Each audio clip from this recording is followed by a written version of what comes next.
Welcome back. It's time now to take a look at the top business stories.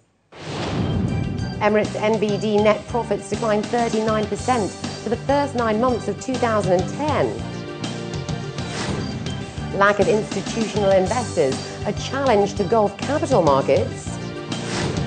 And we find out about how commercial properties are holding out across the UAE.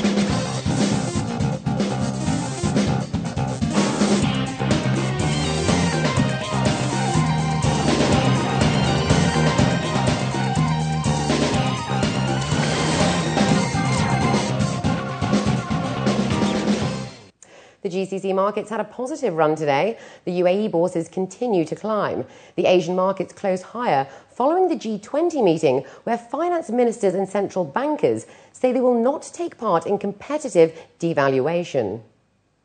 The DFM gained by 0.5% to close at 1,753 points. Shares at Emirates NBD remained unchanged. MR Properties climbed nearly 1%, while Arab Tech was up 0.5%. 112 million shares were traded, valued at 153 million dirhams. The ADX gained 0.5% to close at 2,833 points. The property sector continued to lead gains. Aldar Properties was up nearly 3%. Sura Real Estate gained 2.25%. Abu Dhabi Islamic Bank fell 1.5%. 155 million shares were traded, valued at 314 million dirhams. Emirates NBD has reported a net profit of 1.9 billion dirhams for the first 9 months of the year, a 39% drop compared to the same period last year. The UAE's largest bank by assets also revealed that the net profits for the third quarter rose by 5% to 424 million dirhams from 403 million reported in the second quarter. Specific provisions for its exposure to Dubai World was taken in the third quarter. Chief Executive Officer Rick Pudner says operating expenses have declined significantly from the previous year, and the bank continues to invest in selected platforms for growth, such as private banking and Abu Dhabi expansion. Banking experts from the Middle East are meeting in Abu Dhabi to discuss the health of the GCC capital markets in focusing on the future of the sector.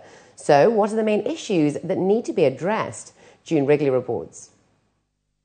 Although global markets are still struggling with an uneven, risky recovery ahead, capital markets in the UAE and Gulf look to maintain an upward trajectory thanks to oil profits, government expenditures, and the revival of the private sector.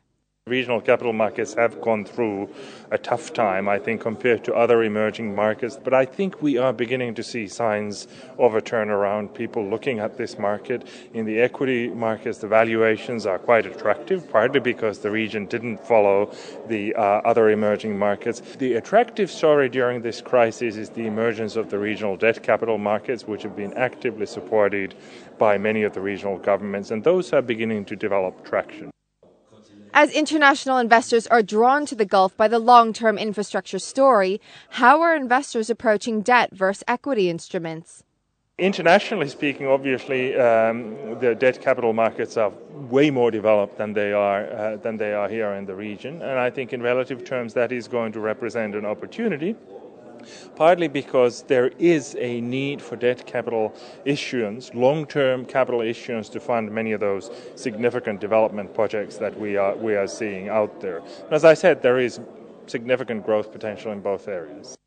With the growing potential of capital markets, discussions on exchange consolidation appear to raise tangible benefits. Generally, what exchange consolidation does is creates scale. And exchanges are scale-based businesses. So what that does is drive down the cost to the broker. It drives down the cost of the transaction.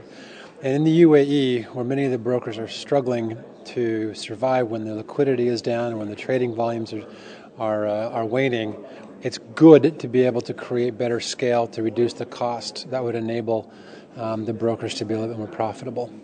Today's Capital Markets Conference is clear on the upside potential for the GCC. However, structural issues such as the lack of institutional investors, be it local or international, and the need for liquidity and scale still raise challenges.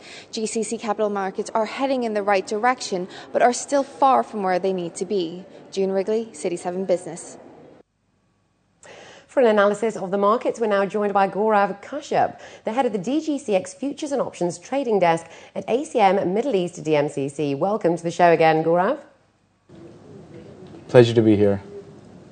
Now, one of the main points coming out of the recently concluded G20 meetings from the past weekend were nations agreeing to refrain from the competitive devaluation. How have we seen the markets react to these meetings, and what can we expect to see for the US dollar in this week ahead? Well, Laura, the communique from the recently concluded G20 meetings, showed us that they were quite vague, to say the least, and the markets took it to be quite disappointing. And as a result, we saw the markets reloading on their US dollar shorts. Just gauging by the reaction of the markets this coming Monday of trading, we saw high-yielding currencies shooting up. We saw the euro crossing 140 levels. We saw the Australian dollar stabilizing above 99.50 levels. We've seen commodities also increase. So what this shows us is that markets are going to be piling on the risk sentiment. We're going to see equities moving higher. And to be quite honest, we don't see any type of major corrections coming before the Fed confirms and announces their round 2 QE measures in the beginning of November. We could see a slight technical correction, but that'll only be on profit taking. And therefore, we're looking at 141.60 to be tested in the euro, followed by 143 levels. Now, we saw crude oil closing lower last week. Gold also closed its first week, losing after 7 straight weeks on the gains. What's triggered lower commodities? Well, commodities took a big hit last week on the surprise news that China was deciding to increase their overnight interest rates. This was a surprise to the markets, and we saw a very knee-jerk reaction in all the markets, the currencies, equities, and commodities. And this was followed by Thursday's lower growth reading from China. Now, although it's showing vast superior growth rates from Europe and the US, the Chinese growth rate did decline over the same period from last year, and as a result, the commodities decreased. Looking at the week ahead, we're expecting the markets to continue moving in a higher range. Gold should probably retest 1387 levels, with the crude retesting 85 levels. This will be as a result of the market getting back to selling their dollar positions. Thanks for your time, as always, Gaurav. Thanks a lot, Laura. The GCC markets gained today. Let's check in on those numbers now, starting off with the UAE general indexes.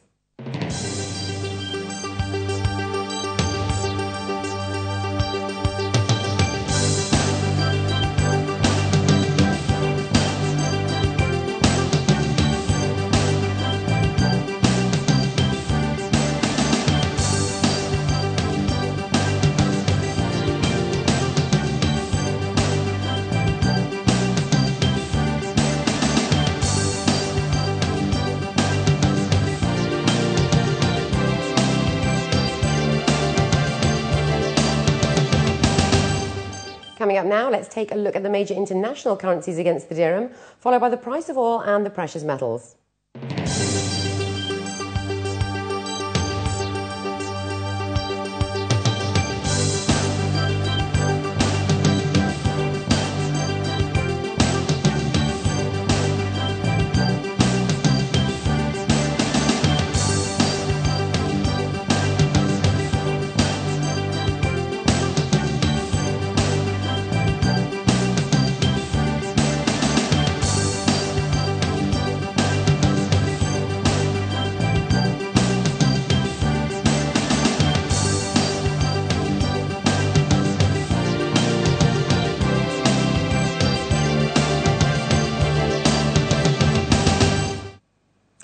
On the way after the break, we talked to Stephen Morgan, the head of Clusson's UAE, to find out how commercial property rates are holding out across the UAE.